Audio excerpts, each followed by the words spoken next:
জন্য ধনীদের কাছ থেকে সম্পদ সংগ্রহ করা এবং গরিবের মাঝে সেটা বিলিয়ে দাও। এই সরকার উল্টো নীতি গ্রহণ করেছে। গরিবদের কাছ থেকে, খুচরা ব্যবসায়ীদের কাছ থেকে সম্পদ গ্রহণ করে ধনীদের জন্য সেটা বরাদ্দ রেখেছে।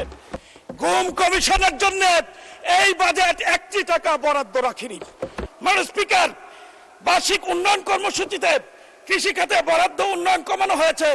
গত অর্থ বছরে ছিল 8.9%, চলতি অর্থ বছরে করা হয়েছে 6.21%।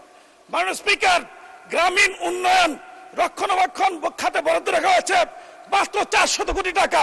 মাননীয় স্পিকার, ইসলামের বিধান হলো তুখাযু মিন আগনিয়াহিম ফাতুরাদ্দু ফি ফুকারাহিম, গরিবদের জন্য ধনীদের কাছ থেকে সম্পদ সংগ্রহ করা এবং গরিবের মাঝে সেটা বিলিয়ে দাও। এই সরকার উল্টো নীতি গ্রহণ করেছে। গরিবদের কাছ থেকে, খুচরা ব্যবসায়ীদের কাছ থেকে সম্পদ গ্রহণ করে ধনীদের জন্য সেটা বরাদ্দ রেখেছে। মাননীয় স্পিকার, এই সরকার অতীতের পথে হাঁটা শুরু করেছে। এই সরকার এই বাজেটে দুর্নীতিকে প্রমোট করেছে।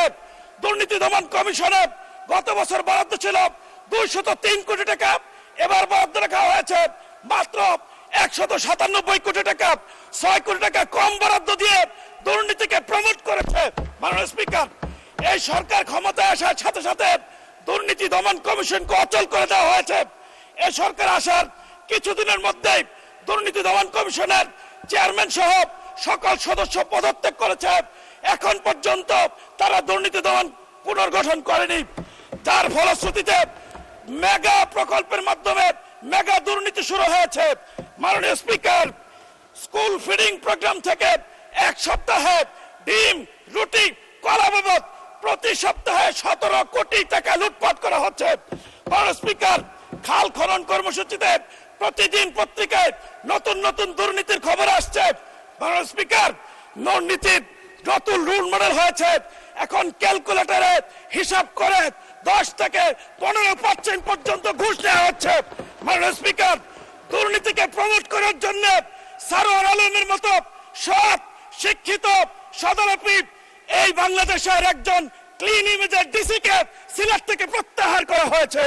মাননীয় স্পিকার, নতুন করে এনবিআর থেকে মতিউরের মতো আনোয়ার খুঁজে পাওয়া যাচ্ছে।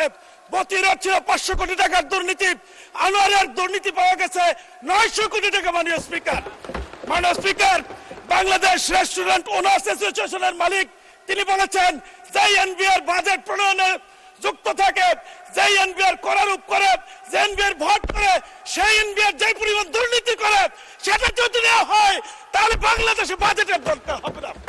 মাননীয় স্পিকার, আমাদের জন্য অত্যন্ত হতাশার খবর। আপনাকে 2 মিনিট দেওয়া হলো, 2 মিনিটে শেষ করবেন। মাননীয় স্পিকার, আমাদের জন্য অত্যন্ত হতাশার হলো এই বাজেট জুলাইকে ধারণ করেনি।